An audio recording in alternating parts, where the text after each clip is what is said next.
다만 이뿐 아니라 우리가 환난 중에도 즐거워하나니 이는 환난은 인내를, 인내는 연단을, 연단은 소망을 이루는 줄 알미로다. 아멘. 부흥의 셋째 날 주일 예배 우리 함께 드릴 때 하나님께서 주시는 그 은혜 풍성히 받는 시간 되기를 간절히 기도합니다. 우리 시간 함께 묵상하심으로 기도함으로 하나님 앞에 우리의 마음을 모아드리면서 나아가도록 하겠습니다. 함께 기도하시겠습니다.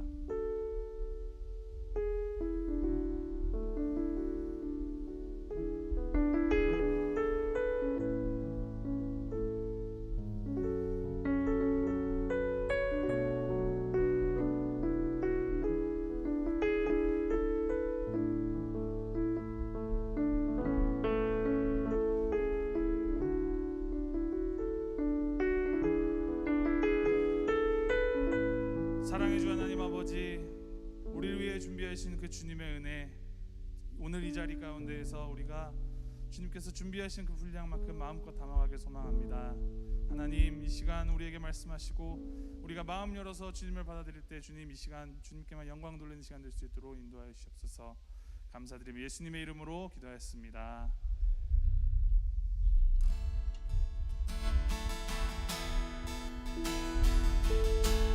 함께 찬양하시겠습니다. 시작됐네, 시작됐네. 우리 주님의 능력이 나의 삶을 다스리고 새롭게 하네. 찬양하네.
우리 박성일 목사님 통하여서 준비해 주신 하나님 말씀 통하여서 우리가 주님의 마음을 더욱더 알아가고 또 주님을 더욱더 닮아가고 주님을 더욱더 사랑하게 되는 시간 될 수 있게 인도하여 주옵소서. 우리 함께 기도하심으로 나아가도록 하겠습니다. 함께 기도하시겠습니다.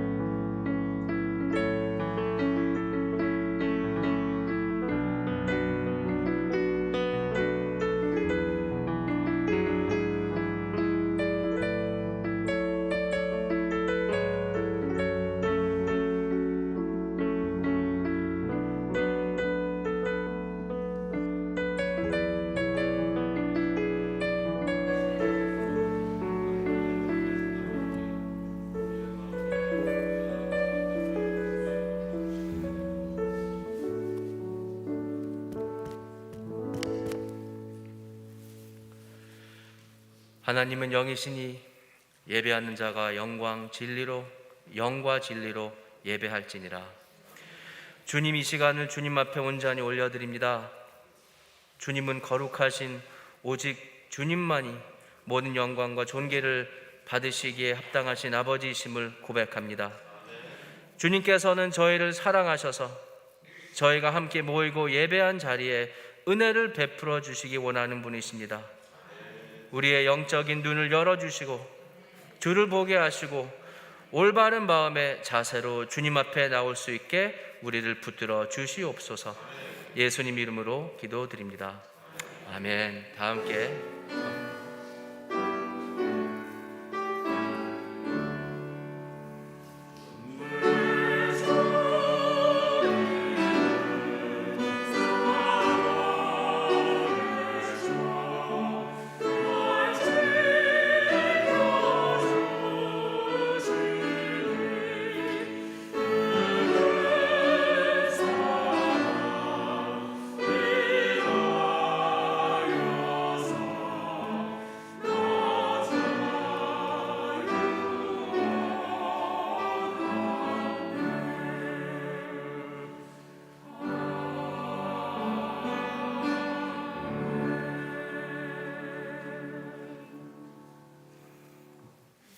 아멘. 시간 찬송가 183장 1절과 4절 후렴 우리 다 함께 찬양하시겠습니다. 1절과 4절에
여호와는 나의 목자시니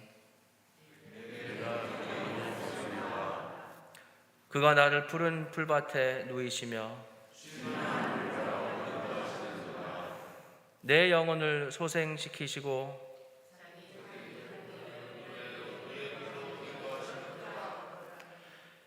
내가 사망의 음침한 골짜기로 다닐지라도 해를 두려워하지 않을 것은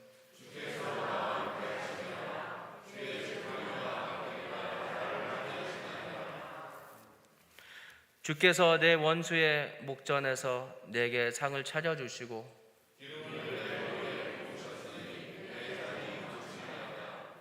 내 평생의 선하심과 인자하심이 반드시 나를 따르리니 내가 여호와의 집에 영원히 살리로다. 아멘. 다 같이 사도신경으로 신앙 고백하시겠습니다. 전능하사 천지를 만드신 하나님 아버지 내가 믿사오며 그 외아들 우리 주 예수 그리스도를 믿사오니 이는 성령으로 잉태하사 동정녀 마리아에게 나시고 본디오 빌라도에게 고난을 받으사 십자가에 못 박혀 죽으시고 장사한 지 사흘 만에 죽은 자 가운데서 다시 살아나시며 하늘에 오르사 전능하신 하나님 우편에 앉아 계시다가 저리로서 산 자와 죽은 자를 심판하러 오시리라. 성령을 믿사오며 거룩한 공회와 성도가 서로 교통하는 것과 죄를 사하여 주시는 것과 몸이 다시 사는 것과 영원히 사는 것을 믿사옵나이다. 아멘. 이 시간 신인규 장로님께서 기도해 주시겠습니다.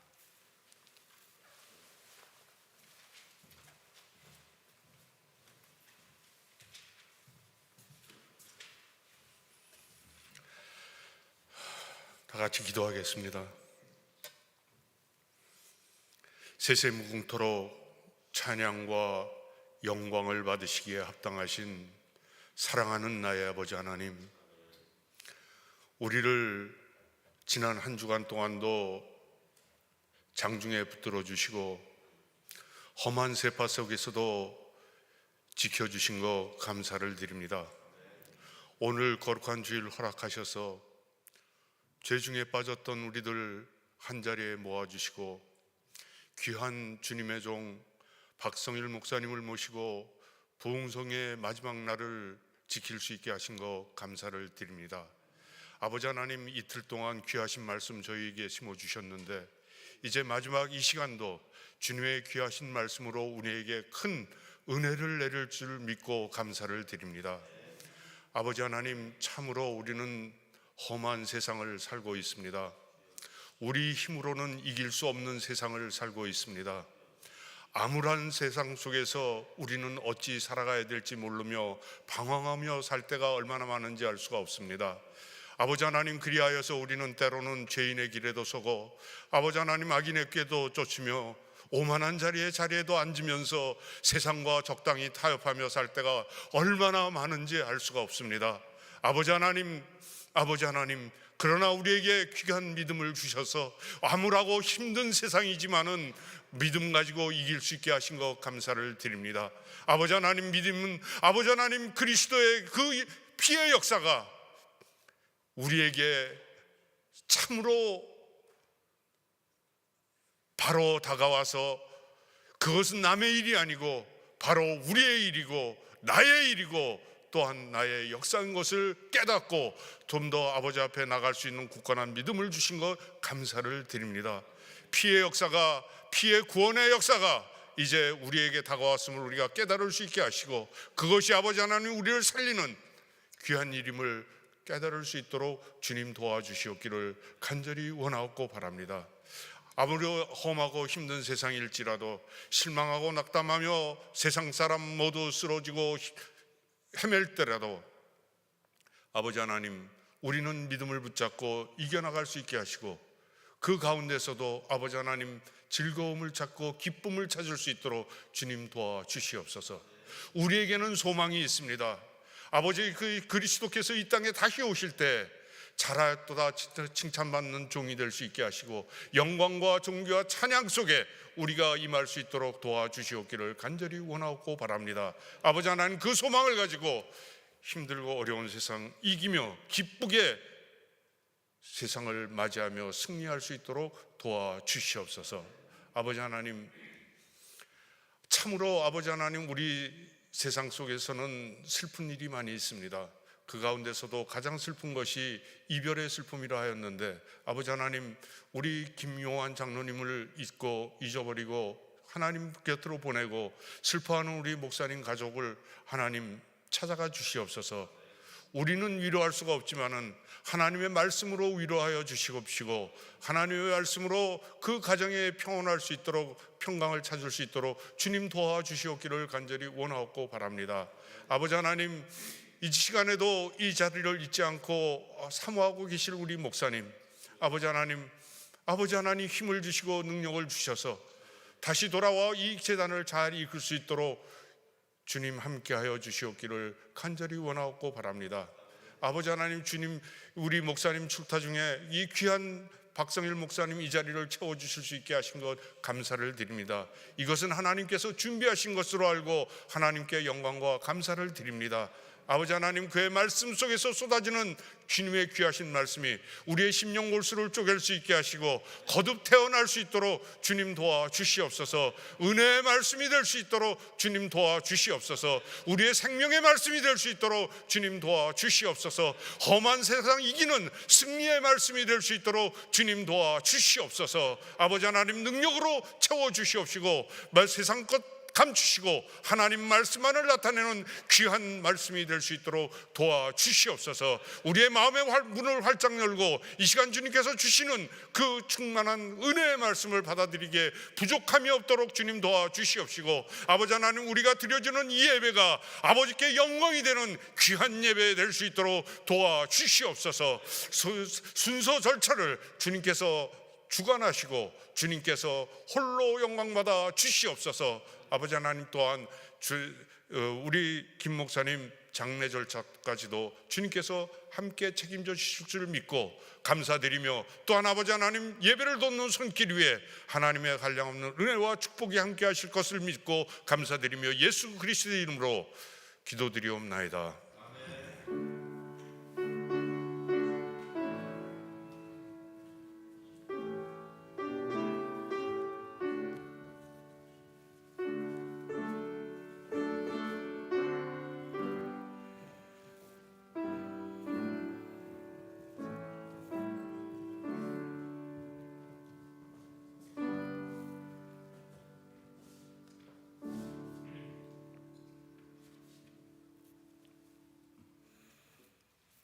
이제 준비하신 헌금 하나님께 드리는 시간을 갖겠습니다.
다 함께 기도하시겠습니다.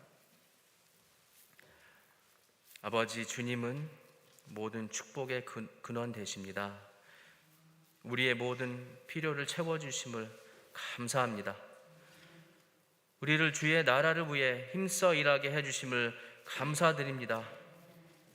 우리의 이웃들을 향해 주님의 사랑을 전할 수 있는 주님의 손과 발이 되도록 우리를 사용하여 주시옵소서. 주님 앞에 선한 청지기의 역할을 감당할 수 있도록 힘과 지혜를 더하여 주옵소서. 이 모든 것을 주님께 온전히 바치며 올려드립니다. 예수님 이름으로 기도드립니다. 아멘. 아멘. 이 귀한 날에 주님을 예배하러 모이신 우리 아름다운 성도님들 주님의 이름으로 축복하고 환영합니다. 광고 말씀 드리겠습니다. 우리 담임 목사님의 부친 되시는 고 김용환 장로님께서 지난 금요일 아침에 소천하셨습니다.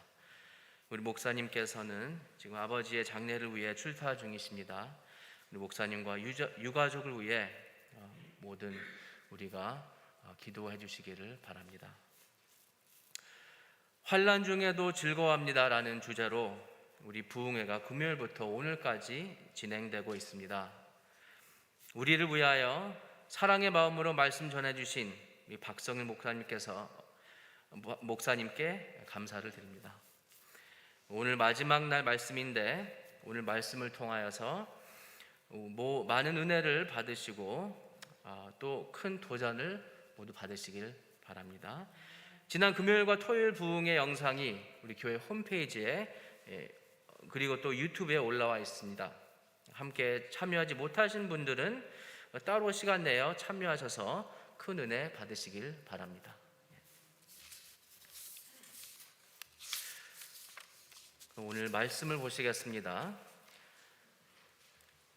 오늘의 말씀은 베드로전서 1장 8절에서 9절 말씀입니다.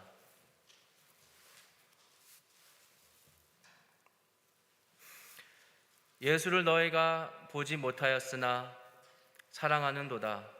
이제도 보지 못하나 믿고 말할 수 없는 영광스러운 즐거움으로 기뻐하니 믿음의 결국 곧 영혼의 구원을 받음이라.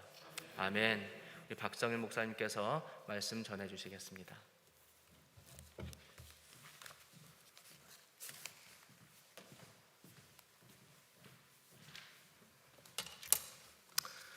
네, 여러분 반갑습니다.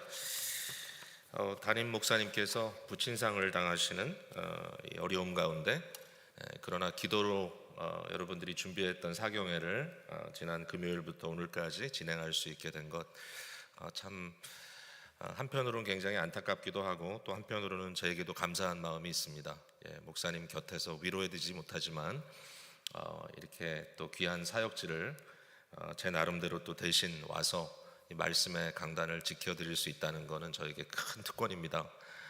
오늘 이 시간에 여러분 많은 은혜 받으시기를 바라고요.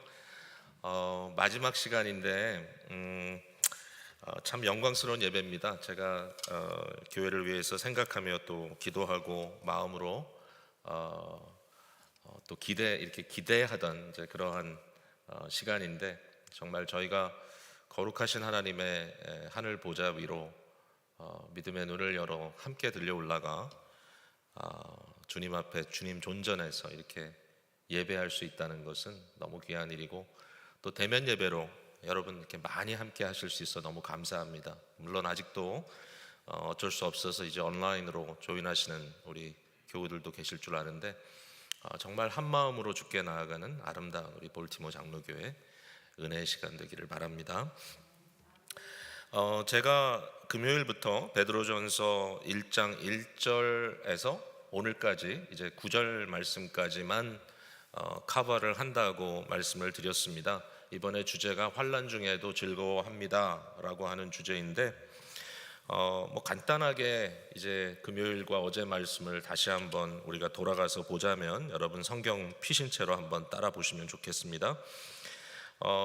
우리가 어떻게 환난 중에도 즐거워할 수 있는가? 첫날은 저희가 1절과 2절의 말씀을 통해서 이 하나님의 주권 속에 저와 여러분이 흩어진 나그네로 이 땅에 살고 있음에도 불구하고 우리의 삶의 형편이 참 어려워 보이고 굉장히 참 뭔가 이렇게 질서가 없어 보이는 경우도 있지만, 그러나 결과적으로 마스터 디자이너 되시는 이 가드너인데, 이 가드너가, 이 정원사가 주권적으로 씨를 뿌리고 결국 때가 되면 모든 이 가든에서 구석구석마다 또 모든 곳에서 아름다운 이 꽃들이 색깔에 맞춰서 피어오르는 것처럼 결국 이 모든 성도들의 있는 자리에서 하나님의 아름다운 섭리가 이루어진다, 이런 말씀을 저희가 나눴었고요.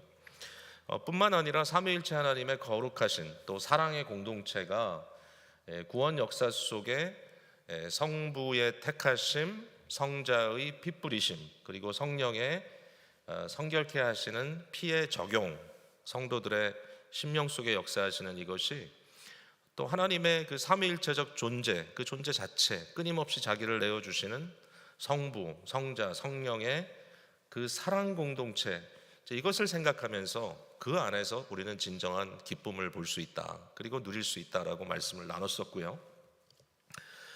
그리고 어제는 이제 3절부터 쭉 말씀 나눴었죠. 3절에 특별히 이 내용이 하나님을 향한 송영이다, 찬송하리로다, 이렇게 써 있지 않습니까? 우리 주 예수 그리스도의 아버지 하나님을 찬송하리로다. 이 찬양을 얘기할 때는 대상이 너무나 중요하다. 우리의 신앙 자체가 객관적으로 계시는 하나님, 그리고 객관적으로 예비된 천국, 결국 존재하는 실제적으로 계시는 하나님에 대한 인식이 너무 중요하고, 우리가 너무 신앙을 주관적으로 우리 개인의 어떤 경험, 우리 개인의 느낌, 우리의 감정에 너무 거기에 집중하다 보면 결국은 너무너무 중요한 이 신앙의 객관성을 상실할 수가 있는데, 결국 찬양이라고 하는 것은 우리의 기분 내키는 대로 찬양하는 것도 아니고, 예배라고 하는 것은 우리 스스로 만족하기 위해 드리는 것이 아니라 무엇보다도 참된 대상자 되신 하나님께, 삼위일체 하나님께 드리는 것이다.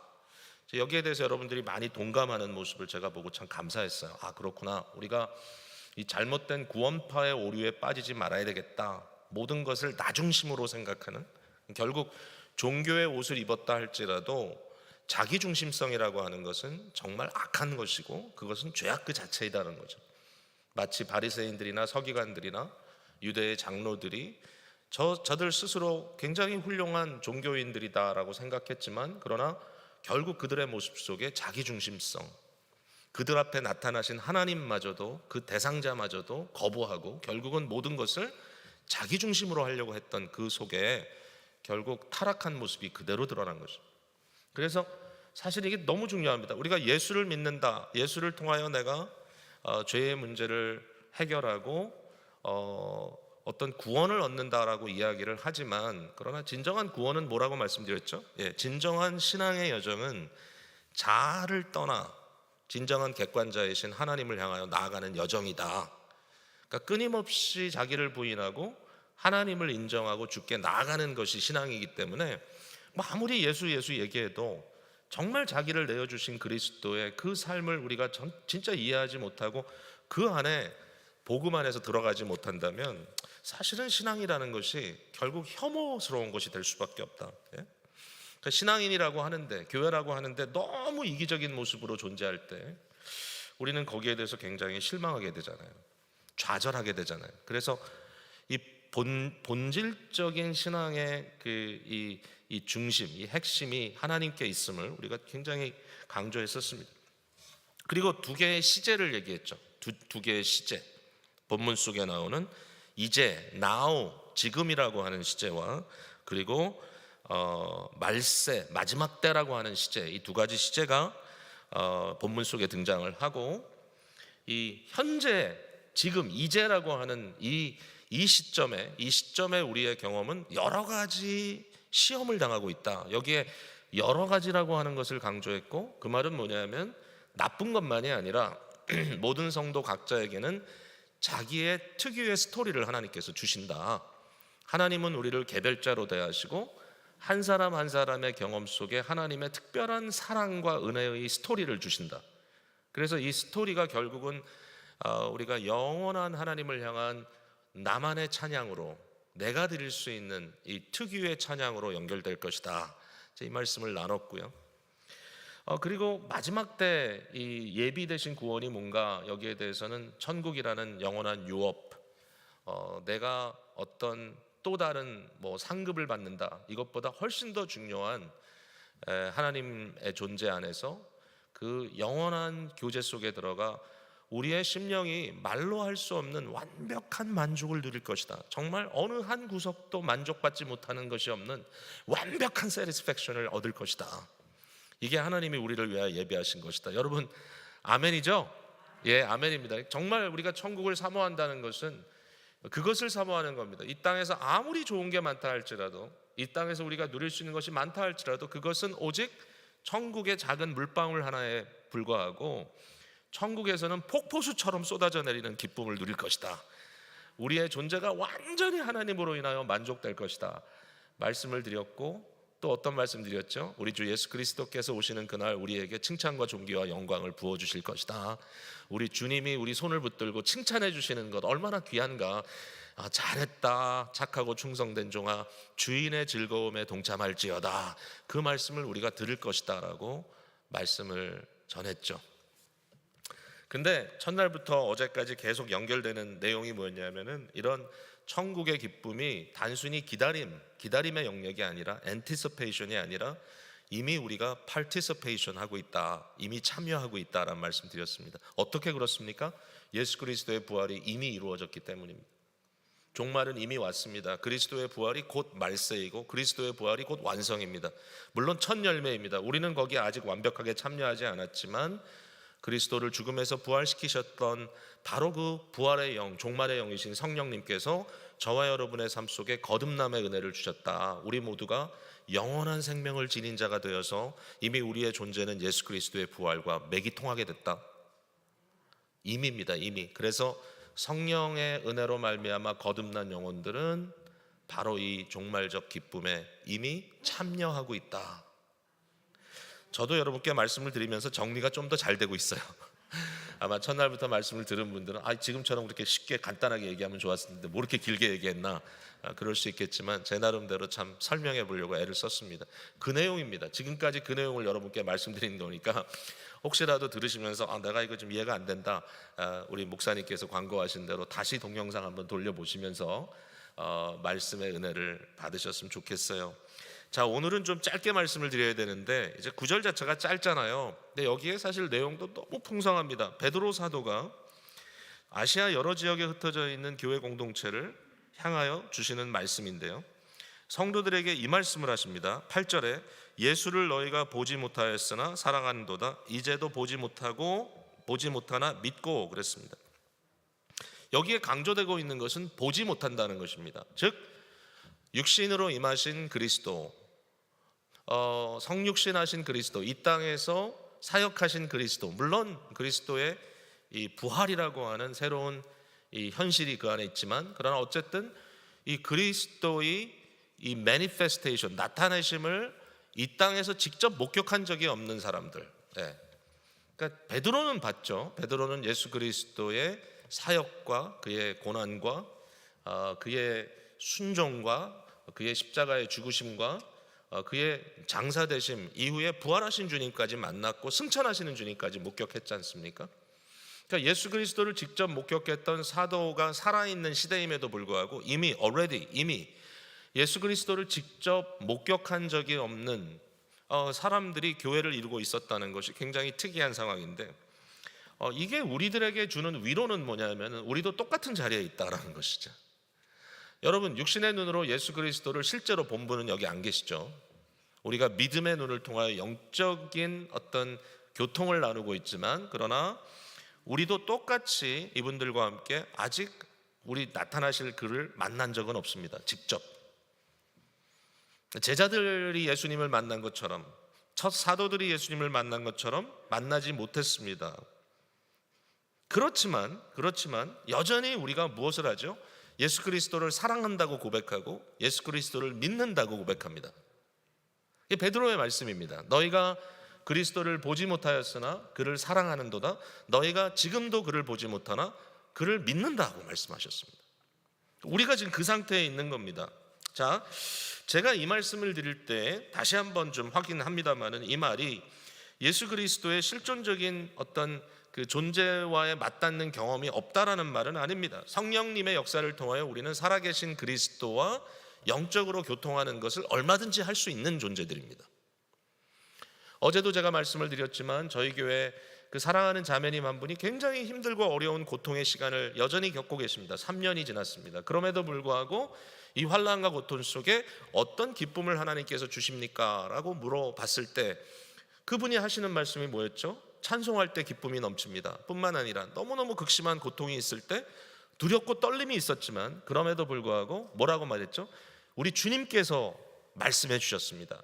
우리 주님께서 곁에 오셔서 말씀해 주셨습니다. 그 주님께서 너는 내 것이다, 내가 너와 함께한다, 이 말씀을 주셨을 때 무한한 위로가 있었다고 고백했던 거죠. 충분히 믿을 수 있는 대목입니다. 왜? 성령님의 아주 긴밀하신 역사가 우리에게 있기 때문입니다. 여러분, 주님이 멀리 계시지 않습니다. 예배하는 이 시간에도 멀리 계신 주님을 예배하는 게 아니라 우리 앞에 계시는 하나님을 예배합니다. 더군다나 우리는 예배 공동체를 통하여 지금 우리의 몸은 땅에 여전히 있지만 완벽한 하나님의 나라가 이미 이루어진 하늘, 그 하늘 지성소 속으로 올라 들어가 24장로와 함께 하나님의 보좌 앞에 무릎 꿇고 우리의 모든 면류관을 주님의 발 앞에 던져드리며 예배하고 있습니다. 여러분, 이게 우리의 믿음입니다. 그죠? 그러니까 우린 주님과의 교통을 한단 말이에요. 그런데 중요한 것은 뭐냐면 지금 우리가 어떻게 이 신앙생활을 할 수 있는가, 어떻게 예수 그리스도와 교통할 수 있는가라는 중요한 한 대목에 있어서 우리는 직접 그리스도를 목격하고 그 목격하신 예수 그리스도의 그 복음을 전달해주는 사도로서의 역할을 인정해야 된다는 것이죠. 그러니까 베드로의 그 책임이 느껴지지 않습니까? 베드로가 왜 한 번도 자기가 가본 적이 없는, 적어도 사도행전의 어떤 기록으로 봤을 때 이 소아시아 지역에서 전도를 하고 교회를 세운 사람은 베드로가 아니죠. 바울이죠.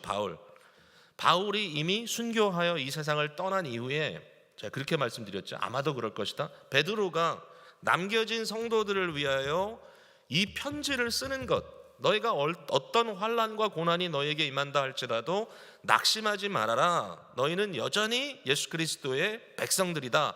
이 말씀을 전달해 줄 때 그 사도의 책임감이 여러분 느껴지지 않냐는 것입니다. 사도는요, 놀라운 특권을 얻었습니다.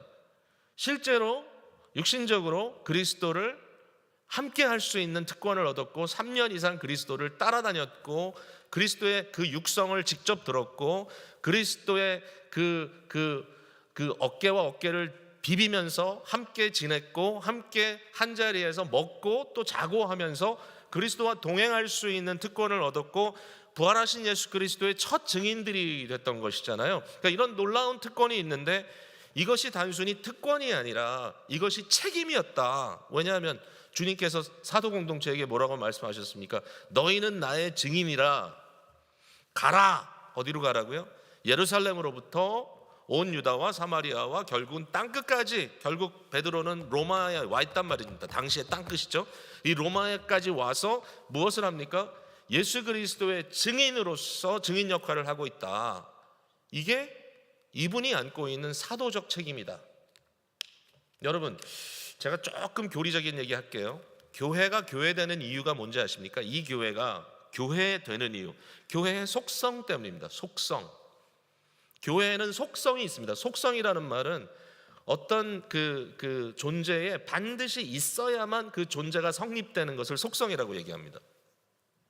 인간의 속성이 뭡니까? 인간의 속성. 우리가 인간이라고 얘기할 수 있는 것은 뭐 여러 가지가 있겠지만 제일 중요한 것은 지정의라고 생각합니다. 그죠?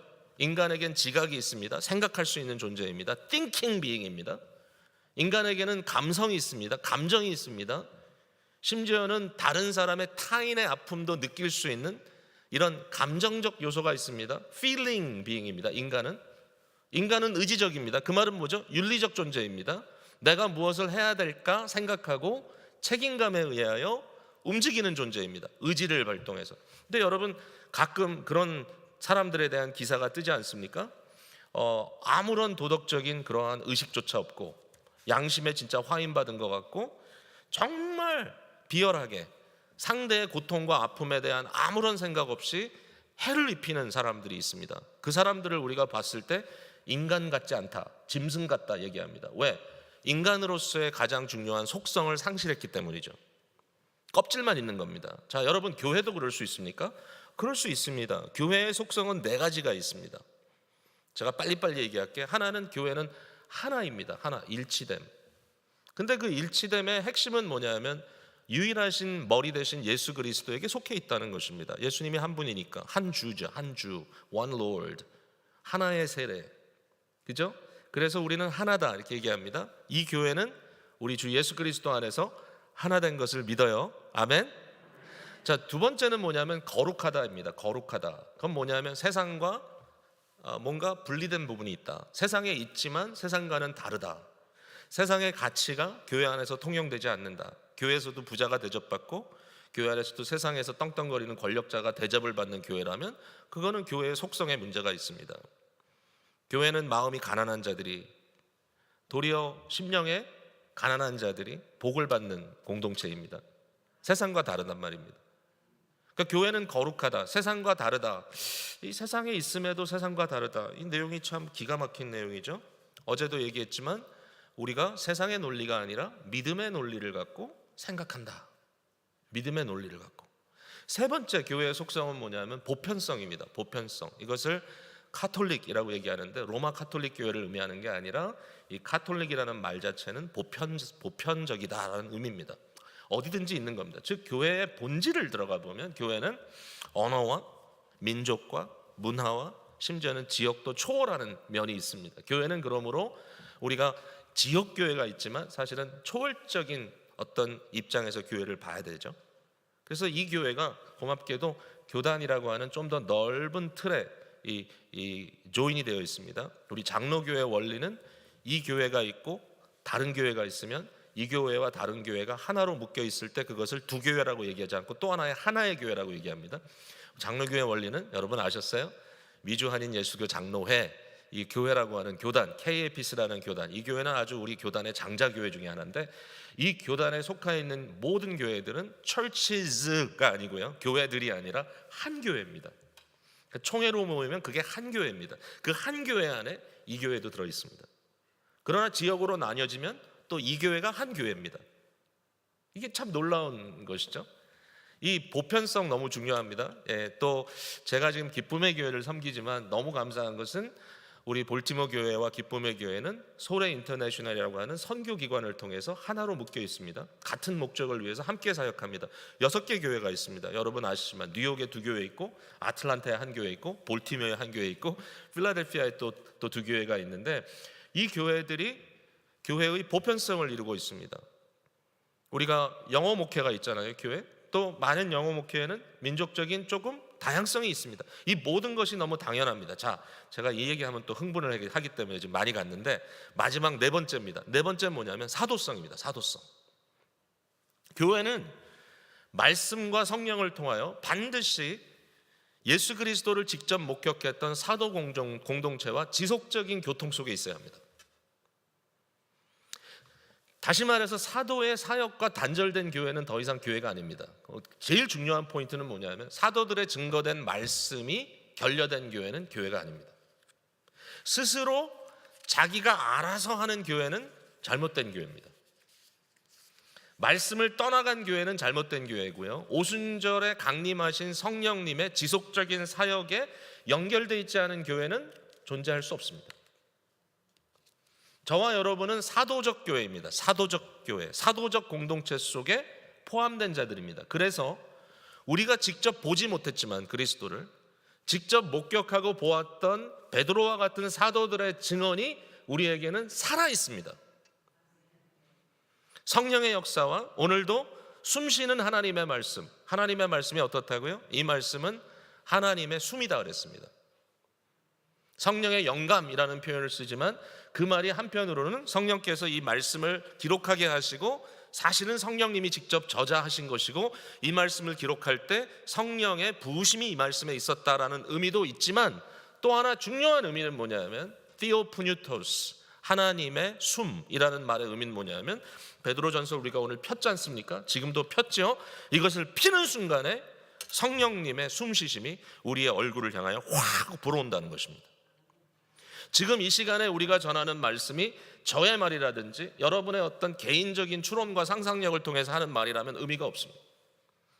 하나님의 보좌 앞에 있다는 것이 아무 의미가 없습니다. 왜냐하면 그의 말씀을 들어야 되는데 그 말씀이 어떻게 우리에게 옵니까? 사도들 공동체를 통하여 성령의 역사로 말미암아 만들어진 이 완성된 성경 말씀이 펴질 때마다 이것이 올게닉하게 살아서 생동력 있게 저와 여러분에게 터져 나온다는 것이죠. 말씀과 성령의 연속성 속에 우리가 지금도 2000년 전에 이 땅에 계셨던 예수 그리스도의 숨소리를 들을 수 있는 것과 같다. 이게 사도성입니다. 여러분, 이 교회가 이 사도성을 절대로 놓치지 마시기를 바랍니다. 인간적으로 교회를 생각해서는 안 됩니다. 교회는 말씀 위에 서야 합니다. 교회는 사도와 선지자의 기초 위에 예수 그리스도가 모퉁이 돌 됨으로써 하나의 건물처럼 지어져 간다고 바울 사도는 에베소서 2장에 말씀하고 있습니다. 여러분, 이게 교회의 속성입니다. 이 교회가 이런 속성을 누리시는 줄로 믿고요.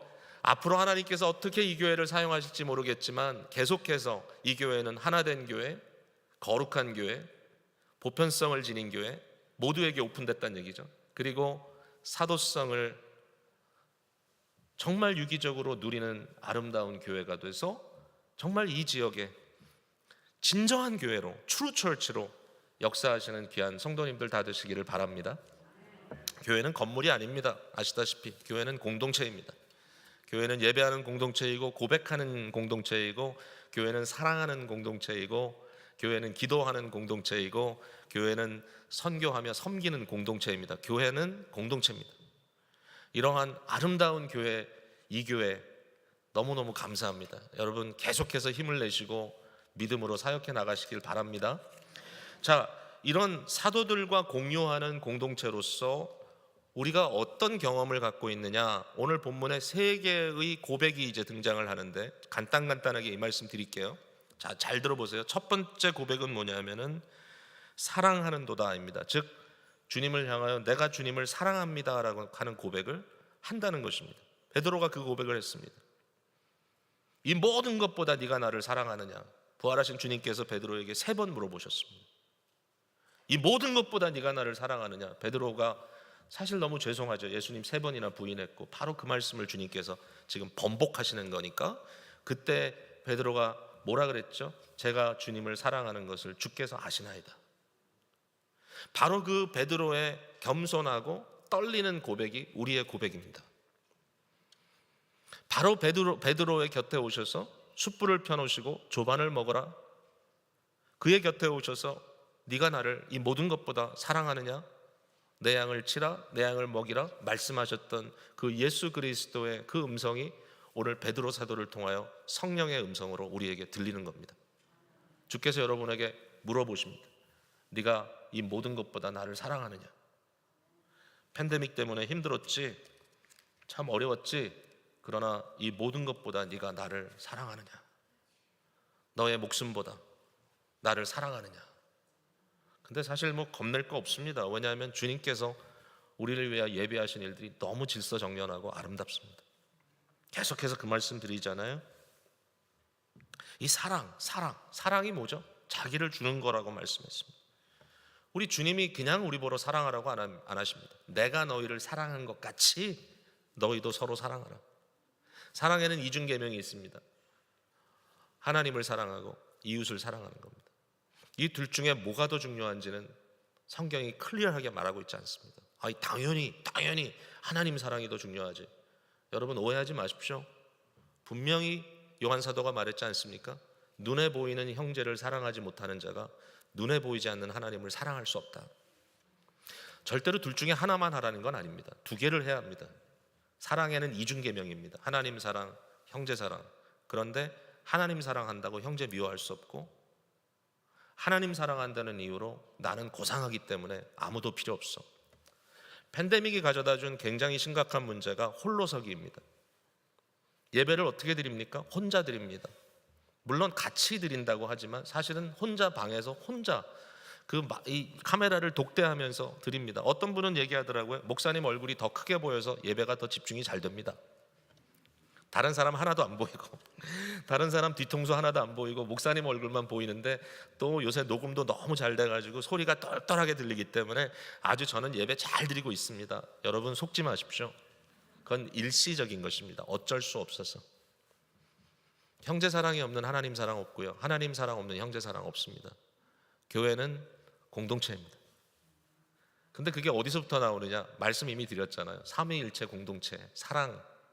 성부가 성자에게 모든 것을 내어주시고, 성부와 성자께서 성령을 내어주시고, 성자는 성부에게 모든 것을 순종으로 드리고, 성령은 모든 것을 합하여 오직 성자 그리스도만을 증거하고, 끊임없이 자기를 내어주시는 삼위일체 하나님의 역동적인 이 드라마, 제가 춤이라 했죠. 춤, 댄스. 마치 월즈를 치듯이 서로 붙들고 삼위일체 하나님이 서로를 이렇게 붙들고 추는 것 같은 그런 느낌이죠. 춤을 출 때는 여러분 절대로 교만해서는 안 됩니다. 머리를 숙일 땐 숙여야 되고 상대를 받쳐줄 땐 받쳐줘야 되고, 그래서 끊임없이 춤을 추어 나가는데 이 온 우주는 하나님의 춤으로 덮여 있고 하나님의 거룩한 옷자락이 이 온 우주 구석구석마다 지금 쓸고 다니면서 황홀하신 하나님의 춤이, 사랑의 공동체의 춤이 진행되고 있는데 그 춤에 우리를 들어오라고 하시는 겁니다. 그게 바로 사랑의 계명입니다. 나를 사랑하고 서로 사랑하고, 교회는 이런 것이다. 여러분 한번 고백해 보세요. 내가 주님을 사랑합니다. 예, 다시 한번 내가 주님을 사랑합니다. 네, 그리고 좀 멀리 있지만 옆에 분을 서로 바라보면서 내가 당신도 사랑합니다. 좀 잘 말씀하셔야 되겠네요. 예, 집사님도 장로님도 사랑합니다. 주님이 나를 사랑하신 것 같이 내가 당신도 사랑합니다. 이러한 사랑의 고백이 우리에게 계속 있겠죠. 자, 두 번째 고백은 뭐냐면 내가 주님을 믿고 의지한다는 고백입니다. 내가 주님을 믿고 의지합니다. 우리가 사도 공동체와 함께 고백하는데 현세를 살아가는 삶의 방편이 뭐냐라고 했을 때 바로 믿음과 신뢰입니다. 믿음과 신뢰. 하나님을 우리가 어떻게 믿을 수 있느냐? 믿을 수 있는 이유는 하나님은 신실하신 하나님이시기 때문에 그렇습니다. 헤세드의 하나님, 신실한 사랑의 하나님. 이 헤세드라고 하는 단어는 언약적 단어이죠. 언약은 피차 생명을 담보로 하는 약속을 한 것을 언약이라고 얘기합니다. 부부가 평생 함께 할 것을 약속할 때 결혼이라고 하죠. 그 결혼은 곧 언약입니다. 언약. 성경에서 말하는 이 covenant, testament, 약속입니다. 여러분 성경은 약속의 책입니다. 언약의 책. 구약속, 신약속. 그래서 우리가 구약, 신약 이렇게 부릅니다. 근데 구약속과 신약속, 새로운 약속에는 엄청난 차이가 있습니다. 옛 약속은요, 누구와의 약속인가 하면 아담과의 약속입니다. 아브라함과의 약속입니다. 모세와의 약속입니다. 다윗과의 약속입니다. 근데 너무나 재밌게도 이 모든 분들은 다 한계점이 있었습니다. 불순종하기도 했고요, 나름 믿음으로 살았지만 더 이상 이 세상에 계속 존재하지 않습니다. 이 언약 자체는 불완전합니다. 어쩔 수 없이 한 시대를 커버할 수밖에 없습니다. 그리고 그 안에는 진정한 완벽한 순종이 들어갈 수가 없습니다. 왜냐하면 다 죄인이기 때문에. 아브라함도 범죄했습니다. 모세도 범죄했습니다. 다윗도 범죄했습니다. 그들을 중보로 하는 언약은 불완전합니다. 그런데 새 언약은 예수 그리스도를 통하여 맺은 언약입니다. 참 하나님이 완벽한 인간이 되셔서 하나님과 인간 사이에 약속을 체결해 주셨습니다. 그 약속 속에는 완전한 순종이 필요합니다. 예수님께서 그 순종을 이루어 주셨습니다. 그 약속 속에는 범죄한 자에 대한 완벽한 심판이 필요합니다. 바로 예수님께서 저와 여러분의 허물과 죄를 위하여 십자가에서 피 흘려 죽어주셨습니다. 단번에 once for all, 반복적인 짐승의 제사가 필요하지 않습니다. 더 이상 그런 거 필요 없습니다. 예수 그리스도의 핏부림이 우리의 죄사함의 완벽한 근거입니다. 이 그리스도 예수를 통하여 온전하게 성립된 새 언약, 우리는 새 언약 공동체입니다. 이 새 언약은 완벽합니다. 새 언약에 들어가는 방법은 뭔지 아시죠, 여러분? 그리스도와 함께 죽고 그리스도와 함께 사셔야 합니다. 그 사인이 세례입니다. 세례, 언약 세례, 언약적 사인입니다. 또 새 언약 공동체의 사인이 뭔지 아시죠? 바로 예수 그리스도의 흘리신 피와 찢기신 살입니다. 성찬을 대합니다. 요즘에 팬데믹 때문에 성찬을 예전처럼 하지는 못하지만 그러나 이제 조금씩 우리가 또 좋은 아이디어를 내서 성찬을 합니다. 이게 그냥 별게 아닌 게 아닙니다. 우리의 입에, 우리의 혀에 그 포도즙이 와서 닿았을 때 우리는 그 센스를 통하여, 육신의 센스를 통하여 무언가를 느끼게 되고 우리의 입속에 그 웨이퍼가 또는 마tzah, 무엇을 사용하는지 모르겠지만 우리가 빵이라고 말하는, 떡이라고 말하는 그것이 우리 입에 들어와서 이것이 씹혀졌을 때 느끼는 촉감이 있는 것처럼 사실은 그 순간에 그걸 가지고는 안 됩니다. 물론 그 자체에 어떤 중요한 의미가 있습니다. 예수 그리스도의 영적인 임재가 있지만 그러나 그것을 우리가 받아들이는 방법은 그 순간에 우리의 혀의 맛과 우리의 씹히는 그러한 감각에서 끝나는 것이 아니라 믿음이라고 하는 가장 위대한 감각, 영적인 감각이 그것을 받아들여야 하는 것입니다. 그 믿음을 통하여 씹고 마시고 하는 순간에 우리는 놀랍게도 영적으로 예수 그리스도의 살과 피를 먹고 마십니다. 그 과정 속에 무엇을 확인하죠? 아, 이 언약은 피로 담보한 언약이구나. 이 언약은 찢기신 살로 담보한 언약이구나. 이 언약은 생명으로 담보된 언약이구나. 그리고 이 생명에 담보된 언약은 절대로 파괴되지 않겠구나. 이 약속 속에 우리가 있다. 그래서 어떻게 합니까? 사나 죽으나 우리는 주의 것입니다. 어떤 상황이 우리에게 닥친다 할지라도 우리는 주님을 신뢰합니다. 주님만 신뢰합니다. 이 모든 사상의 모든 풍파가 우리에게 닥친다 할지라도 우리는 주님을 신뢰합니다. 여러분, 인간이 가지고 있는 컨디션이 있습니다. 인간은 이 세상에 살면서 사실은 허기지고 목마릅니다. 영적인 고갈이 있습니다. 사실상 인간에게는 끊임없는 노동이 있고요, 인간에게는 질병과 죽음이 있고요, 인간에게는 한 치 앞도 볼 수 없는 풍파가 닥칩니다. 이 모든 상황이 너무 우리에게 불리합니다. 그럼에도 불구하고 언약의 하나님께서 우리에게 주시는 약속은 뭐냐면, 이제 너희가 여러 가지 시험을 당한다 할지라도 그러나 그 모든 것을 극복하는 나의 능력이 너와 함께 할 것이고, 결국 그 모든 것은 너의 스토리가 될 것이고, 그 스토리를 통하여 너는 나를 더 경험하게 될 것이고, 나의 신실함과 나의 사랑과 나의 진실됨이 너희에게 반드시 있을 것이다. 이 약속을 주시는 겁니다. 그래서 살아가는 거죠. 믿음으로 승리하시는 여러분들 되시기를 주님의 이름으로 축복을 드리겠습니다. 마지막 고백은 내가 주로 인하여 기뻐합니다 라고 하는 고백입니다.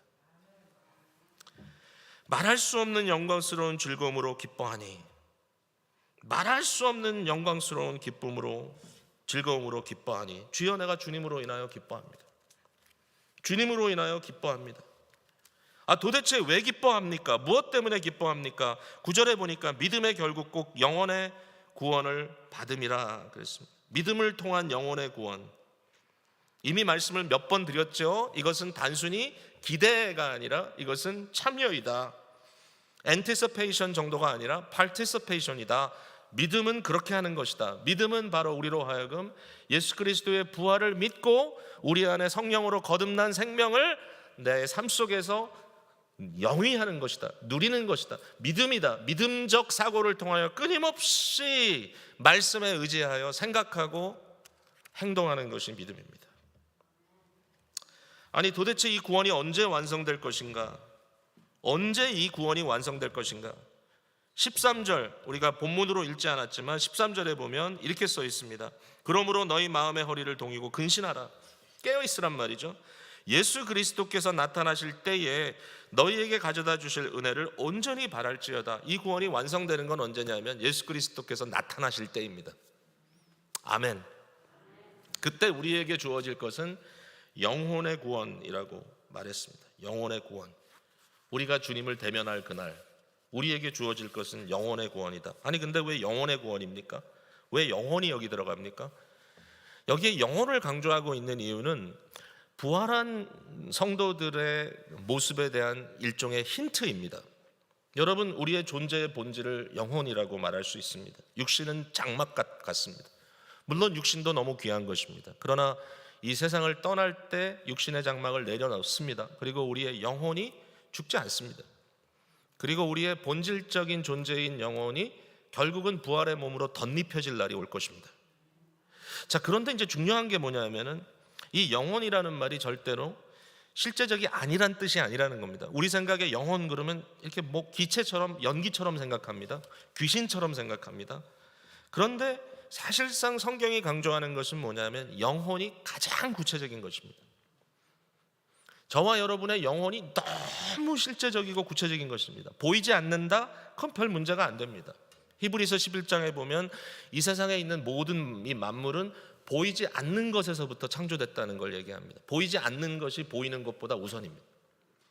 하나님의 존재가 모든 피조물보다 우선입니다. 여러분, 피조 세계를 보면서 하나님을 부인하는 사람 있죠? 되게 엉뚱한 사람입니다. 진정한 의지를 가지고, 절대적인 의지를 가지고 전능하신 하나님께서 만물을 창조하셨다. 이건 이제 히브리서 기자는 이걸 너무 당연하게 생각합니다. 믿음장을 이야기하면서 믿음이 없이는 기쁘시게 할 수 없다. 하나님이 계신 것과 그에게 오는 자들, 그를 찾는 자들에게 상 주시는 이심을 믿어야 할지니라. 우리가 믿거니와 보이는 것은 보이지 않는 것으로부터 창조되었다. 보이지 않는다. 지금 현재 우리의 눈으로 보이지 않는다. 육신의 눈으로 보이지 않는다는 것은 아무런 문제가 되지 않습니다. 여러분, 오늘도 예배를 시작할 때 우리 목사님께서 예배 묵상, 예배로 부름 그 구절을 뭐로 했죠? 하나님은 영이시니 그랬습니다. 하나님이 영이라는 말이 하나님이 구체적이 아니라는 뜻입니까? 여러분의 생각에 하나님은 영이다라는 말이 하나님은 귀신이다 이런 뜻으로 생각되십니까? 하나님은 영이시니 도대체 이게 무슨 말입니까? 이 말은 뭐냐면 하나님은 완벽하게 자유로우신 분이라는 것입니다. 물질 세계에 매여 있는 분이 아니라는 것입니다. 우리 하나님은 공간의 바운더리나 또는 시간의 바운더리, 공간과 시간의 한계를 아무런 제한을 받지 않으시고 드나드시는 분이십니다.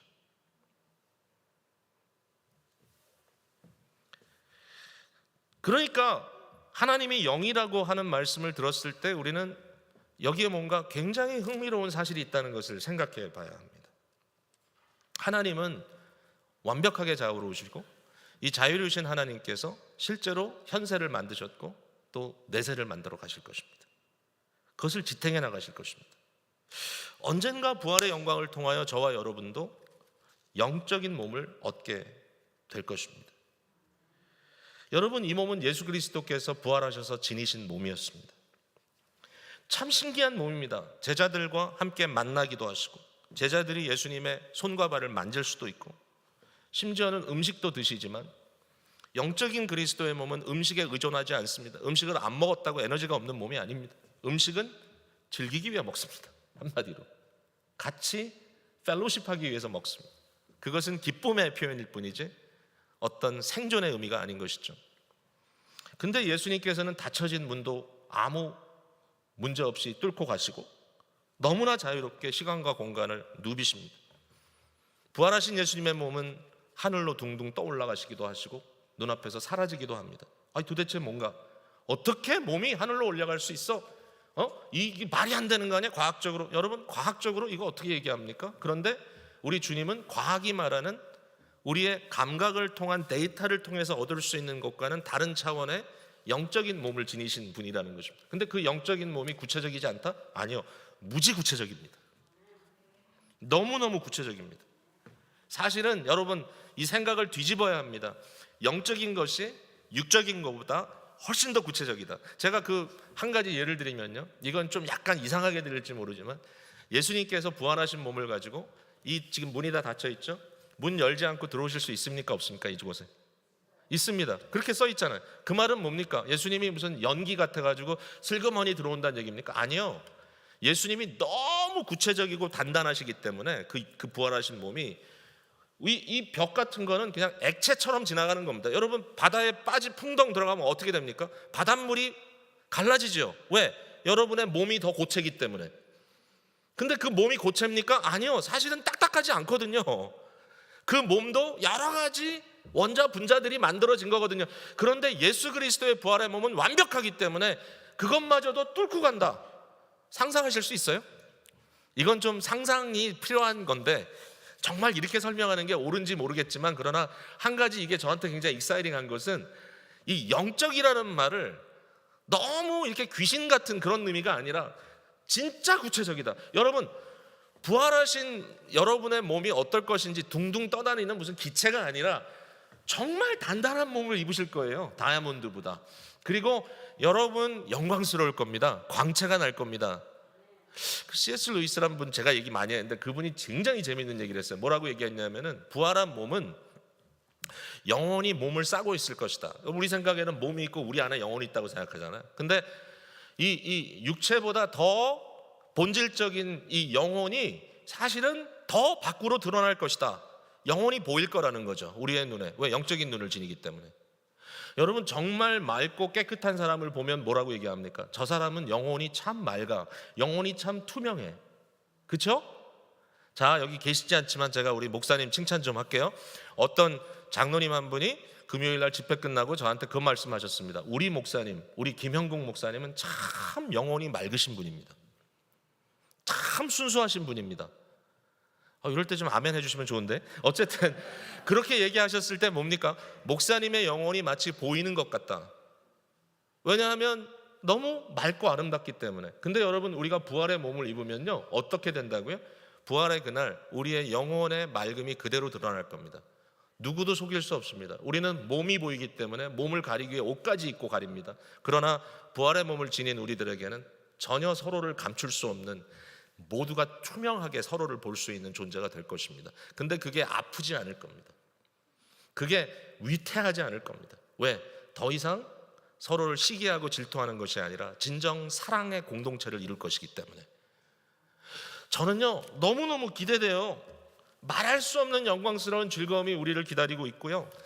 사실 이 미래에 대한 우리가 설교를 많이 안 하잖아요. 사실 미래지만 현재라고 제가 계속 말씀을 드리지만 이미 준비해야 돼. 여기서 영광의 무게를 위해서. 근데 그 영광이라고 하는 것이 얼마나 위대할 것인지 끊임없이 우리는 생각해야 돼요. 계속 말씀드리지만 우리의 현세의 육신은 늙어가고 망가지고 결국 죽게 되죠. 이 세상에 이 방법대로 가자면 어쩔 수 없죠. 주님께서 빨리 오지 않으시면. 그런데 우리가 이렇게 쇠약해지는 과정 속에서 더 비참해지고 비굴해지고 약해지지 않을 수 있는 유일한 방법이 뭐냐? 우리를 위하여 예비하신 영원한 삶이 점점 더 위대하게 보여야 되는 겁니다. 하나님의 나라가 더 위대하게 보여야 되고 천국의 소망이 점점 더 밝아지고 커져야 되는 거죠.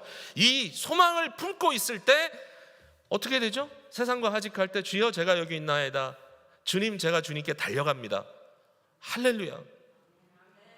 아름다운 성도의 모습으로 세상과 이별할 수 있는 거죠. 그 순간 놀라운 은혜가 여러분에게 있기를 바랍니다.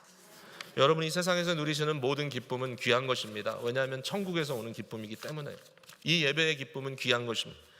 혹시라도 이 시간에 여러분 마음속에 깨달음이 있었다면 그 깨달음의 기쁨은 굉장한 겁니다. 기쁨, 그렇게 좋은 기쁨 없어요. 깨달은 기쁨, 머리가 팍팍 했는데 갑자기 대로가 열리듯이 팍 열릴 때 얼마나 기쁘고 훌륭합니까? 그러나 그 기쁨은 우리가 장차 하나님 앞에 누릴 이 종말의 기쁨에 비하면 계속 말씀드립니다. 하나의 물방울 정도에 불과합니다. 아무리 지금 기뻐도 찬양을 들을 때 너무 황홀했습니다. 너무 감사합니다. 오늘 몇 분 안 되는데 어떻게 그렇게 아름다운 찬양을 해주시는지요. 그 찬양의 기쁨과 즐거움이 있었습니다. 반주하시는 분이 너무 잘하세요. 반주를 할 때 그 음악의 경쾌함과 그 마음을 움직이는 영성이 거기 느껴집니다. 근데 이 모든 것은 물방울에 불과합니다. 왜냐하면 우리가 하나님 그 예비하신 구원의 그 절정, 구원의 완성에 들어갔을 때 계속 말씀드리죠. 폭포수처럼 쏟아지는 기쁨을 여러분들이 맛보실 것입니다. 여러분 나야가라 폭포 다 가보셨죠? 퀸 오브 미스트인지 뭐 그 밑에 배 타고 그 떨어지는 폭포 앞까지 배 타고 가보셨죠? 우비 있고. 안 가보셨어요? 꼭 가보세요. 가면 입이 딱 벌어집니다. 그 쏟아지는 어마어마한 물, 그 소리, 그 앞에 처음에 얼마 동안은 정신을 못 차립니다. 여러분 꼭 해보세요. 안 해보셨으면. 왜? 그게 천국에서 쏟아질 기쁨의 현실. 아마 그것조차도 진짜 천국과 비교하면 물방울밖에 안 될지 몰라요. 왜냐하면 천국의 폭포는 어마어마한 폭포인데 우리에겐 그것을 감당할 만한 단단한 부활의 영광의 몸을 주께서 주실 것입니다. 이 교회 현세와 내세를 오가는 기대와 참여의 역사가 성령 안에서 말씀 속에서 날마다 있게 되기를 주님의 이름으로 축복드립니다. 기도하겠습니다. 사랑의 주님, 오늘도 주일 예배를 통하여 말씀 나눴습니다. 베드로 사도의 사도적 선포를 듣고 오늘도 사도 공동체 속에 말씀의 은혜를 나눕니다. 주여, 우리에게 주신 이 말씀이 믿음으로 우리 마음속에 놀랍게 폭발적으로 역사하게 하시사 어떤 상황에서도 좌절하지 말고 오직 기쁨의 고백이 우리에게 있게 하옵소서. 예수님 이름으로 기도합니다. 아멘.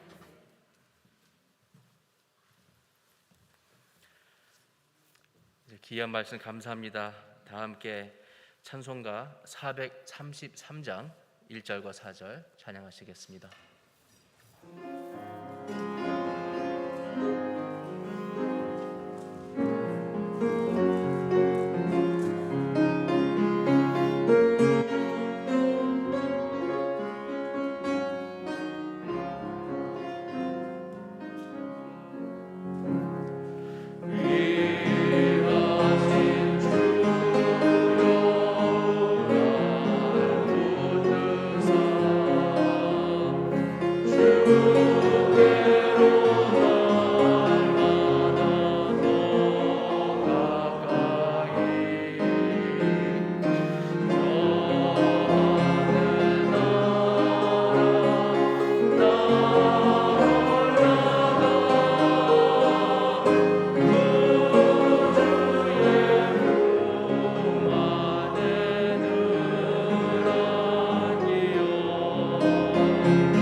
박성일 목사님 축도로 오늘의 예배를 마치도록 하겠습니다.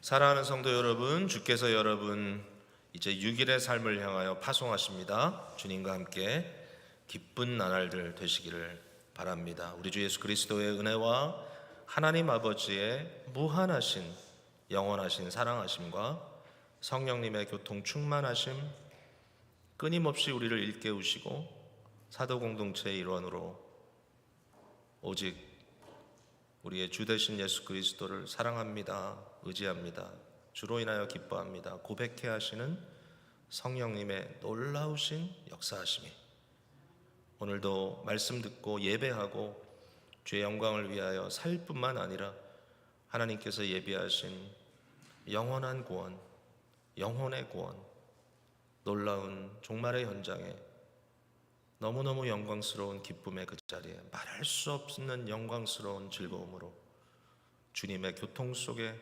함께할 기대로 충만하여 감사하고 기뻐하며 이 세상의 삶도 정말 행복하게 살아가기로, 살아내기로 작정하는 모든 주의 백성들 위해 이제부터 영원까지 함께 있을지어다. 아멘.